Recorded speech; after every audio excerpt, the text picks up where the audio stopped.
Keyingi yillarda mamlakatimizda aholini ijtimoiy himoya qilish, ayniqsa ehtiyojmand qatlamni qo'llab-quvvatlash borasida tizimli islohotlar amalga oshirilmoqda. Bu jarayonda hududlarda turli ijtimoiy loyihalar hayotga tatbiq etilib, aholi turmush farovonligini oshirishga alohida e'tibor qaratilmoqda. Shuni alohida aytish o'rinliki, o'zgalar parvarishiga muhtoj, nogironligi bo'lgan shaxslarga g'amxo'rlik qilish ko'p hollarda oila a'zolari zimmasiga tushadi. Bolalikdan nogironligi bo'lgan shaxslarga esa odatda onalar qarashadi. Natijada bunday oilalarda moliyaviy qiyinchiliklar yuzaga kelishiga sabab bo'lib, ular doimiy ko'makka ehtiyoj sezadi.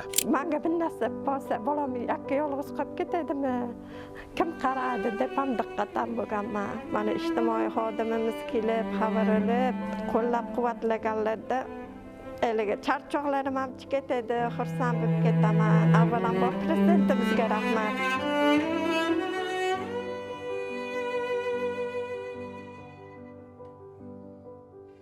Prezidentimizning 2026-yilda hududlarni yangicha yondashuvlar asosida rivojlantirish orqali aholi daromadini oshirish, barqaror ish o'rinlarini yaratish hamda kambag'allikni qisqartirish chora-tadbirlari to'g'risidagi qaror ijrosi doirasida bu borada amaliy ishlar izchil davom ettirilmoqda. Mazkur qarorga muvofiq ijtimoiy reyestrga kiritilgan davlat ta'minotidagi mehnatga layoqatsiz, birinchi guruh nogironligi bo'lgan a'zolari bor oilalar xonadonlariga energiya tejamkor holatga keltirish ishlari yo'lga qo'yildi. Bu tashabbus nafaqat uy-joy sharoitlarini yaxshilash, balki energiya sarfini kamaytirish orqali oilalarning kundalik ehtiyojlarini qisqartirishga xizmat qilmoqda. Kechasi ham o'ylanaman, kunduzi ham. Bari bir farzandimda. Allohga shukr, rahmat deyman prezidentimizga. Ushbu ta'minlash ishlari energiya tejovchi mahsulotlar asosida olib borilmoqda.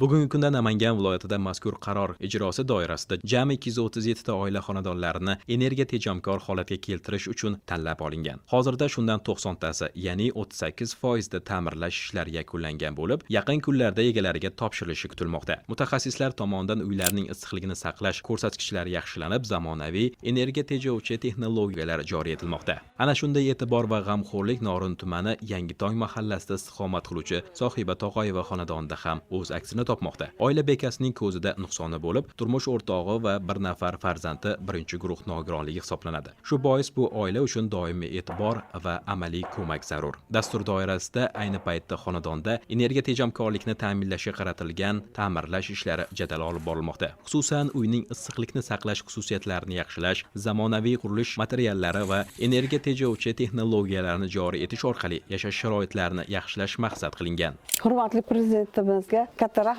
aytaman. Shunchalik yordamlar beryapti, xalqini qo'llab-quvvatlayapti, qancha muhtojlarga yordam beryapti.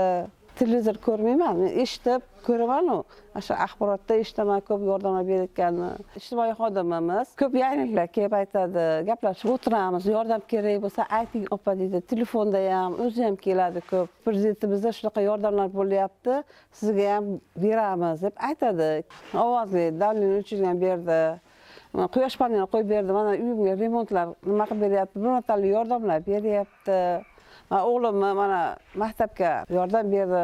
Keyin mana xo'jayinda ham davolanishiga yordam beryapti. Ko'zim ko'rmaydi. Shuning uchun bu qiz menga yordam beradi. Mahalla ko'ydagilar ham yordam beradi. Shuning uchun yordamlar berib, xabar oladi. Telefondan telefon qilib, "Opa nima kerak? Nima yordam kerak?" deydi. O'zi kelib xabar olib ketadi. Nimalar qilish kerak, nimalarga muhtojsiz deydi. Nima yordam beray deydi. Bu yil Ramazon oyi ham boshqacha o'tdi. Ramazon oyida bir pullik moddiy yordam ham berishdi. Oziq-ovqat mahsulotlari ham berdi. Hurmatli prezidentimizga shu holatimda yordam berayotgani uchun, yolg'iz qoldirmayotgani uchun rahmat deyman. Oilaning nafaqat xonadoni ta'mirlandi, balki Norin tumani inson ijtimoiy xizmatlar markazi tomonidan ko'plab yo'nalishlarda amaliy yordamlar ko'rsatildi. Bir martalik moddiy yordam, oziq-ovqat mahsulotlari berildi. O'g'li tumandagi maxsus maktab-internatiga joylashtirildi. Turmush o'rtog'i ish bilan ta'minlandi. Aholini xatlov qilish jarayonida Andijon ko'chasida yashovchi birinchi guruh nogironligi bo'lgan To'qoyeva Sohiba xonadoniga o'rganish uchun kirganimda, turmush o'rtog'im ikkinchi guruh nogironligi, farzandim ham ikkinchi guruh nogironligi ekanligi aniqlangan. qilingan kes menejment asosida bu ushbu oilaga kes ochganman. Avvalambor tog'ay va sohib opaga bepul dori darmon va tibbiy chuqurlashtirilgan tibbiy ko'rikda ariza kiritganman. Bepul sanatoriyaga ariza kiritdim. Ovozli tonometr olib berildi. O'g'li oddiy maktabda ko'zi xatolashgani uchun juda qiynalganligi sababli alohida ta'limga ehtiyoj bo'lgan farzandi borligi sababli uni 46-maxsus maktab internatiga PTPK ko'rigi asosida ko'rikdan o'tkazilib, ushbu maktabga joylashtirildi. Hozirda ushbu maktabda 9-sinfda ta'lim olmoqda. Turmush o'rtog'i ikkinchi guruh nogiron bo'lsa ham ishlash istagida bo'lganligi sababli Nodon tumanidagi tekstil korxonasiga ishga joylashtirildi. Juda ham xursand va minnatdorchiligini bildirdi. Bundan tashqari yashash xonadonini o'rganilib, unga quyoshli panel o'rnatilib berildi. Hozirda tog'ay va sohib opaning xonadonida ta'minlash ishlari olib borilmoqda. Ushbu ta'minlash ishlari energiya tejovchi mahsulotlar asosida olib borilmoqda. Muborak Ramazon oyida prezidentimizning 67-sonli qarori asosida bir martalik moddiy yordam berildi va Saxovat va ko'mak jamg'armasidan oziq-ovqat mahsulotlari olib berildi va hozirgi kunda tabiiy gaz va elektr energiyasi uchun ajratilgan kompensatsiya to'lovlari doimiy to'lab kelinmoqda. Yaqin kunlarda Inson ijtimoiy xizmatlar markazi yuristi bilan birgalikda ushbu oilani nikohlarini rasmiylashtirish uchun amaliy yordam beriladi. Men o'z ishimni juda ham yaxshi ko'raman va ishimdan faxrlanaman. Chunki bizning ishimiz juda ham savobli ish. Yurtboshimiz Shavkat Mirziyoyevga kattadan katta rahmat. Bitta bizga emas, hammaga yordam beryapti. Katta, kichikka, yoshlarga ham. Mana hozir uylarini remontiga ishchilar ishlashyapti. Katta rahmat. Juda tez xabar oladi, gaplashadi. Xursand bo'lyapmiz. Mana qopda unlar berilyapti. So'zi piyoz kartoshka guruch hamma narsa berilyapti. Juda ko'nglim xotirjam. Ko'ralmasa, ish qilolmasa, ishni qilg'isi keladi. Turtilib ketami, qoqilib ketami deb uyda ham o'ylanaman. Ba'zida kelib qarashib ketaman. Yildan yilga albatta yordamlar ko'payib, kattalashib boryapti. Yurtboshimizga ilohim kattadan katta tashakkur, rahmatlar aytaman. Namangan tumanida yashovchi yolg'iz ona Muqaddas Otamatovaning bir nafar nogironligi bo'lgan farzandi bor. Namangan tumani Inson ijtimoiy xizmatlar markazi tomonidan ushbu oilaga ko'mak ko'rsatildi. Bu xonadonda opa yakka yolg'iz, ya'ni turmushidan ajragan oila, 2 nafar farzandlari bo'lgan. Shundan bir nafar farzandi 1998-yil tug'ilgan Jakbaril Ayibxon 1-guruh nogironi, ya'ni bolalikdan nogironlik bo'lganligi sababli opa tushkun kayfiyatga tushib qolganligi va opaning hamma faoliyatini o'rgangan jarayonimda opaga psixologik yordam kerakligi va hozirgi kunda ularga dalda berish maqsadida opaga avvalambor kes menejment asosida ularga bir nechta xizmatlar biriktirdim. Shundan avvalambor opani tushkun kayfiyatdan chiqarishlari uchun psixolog biriktirildi. Opa psixologdan yaxshi suhbat olib kelgandan keyin faoliyatlari davomida xonadonlarda avvalambor opani davolanishlariga yo'naltirdim. Va 1-guruh nogironligi bo'lgan farzandlariga voucher shakllantirib, unga ko'chaga chiqishi uchun aravacha olib berildi. Hozirgi kunda opaning farzandi shu aravacha orqali ko'chaga chiqyapti.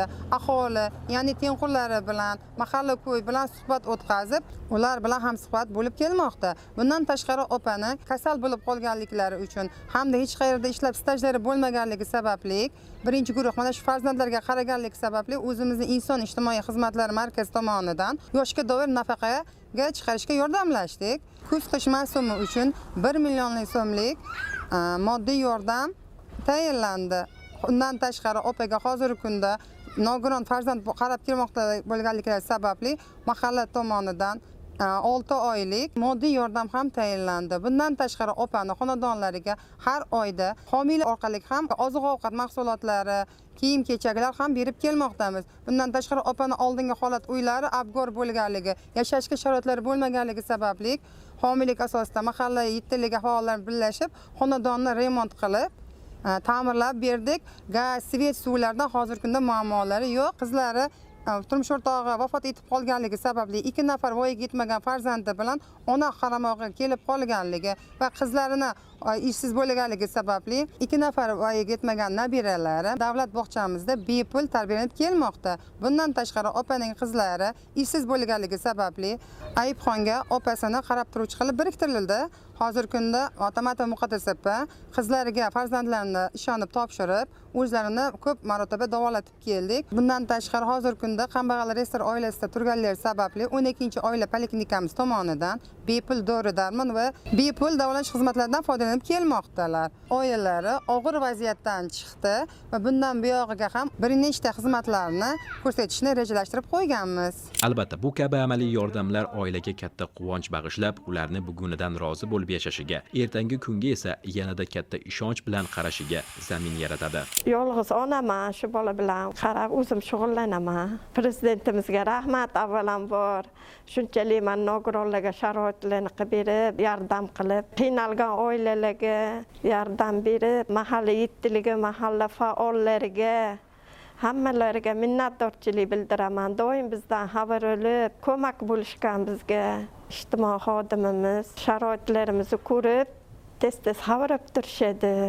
Oziq ovqatlar, pullarni berishdi, oldin ham berib turishgan.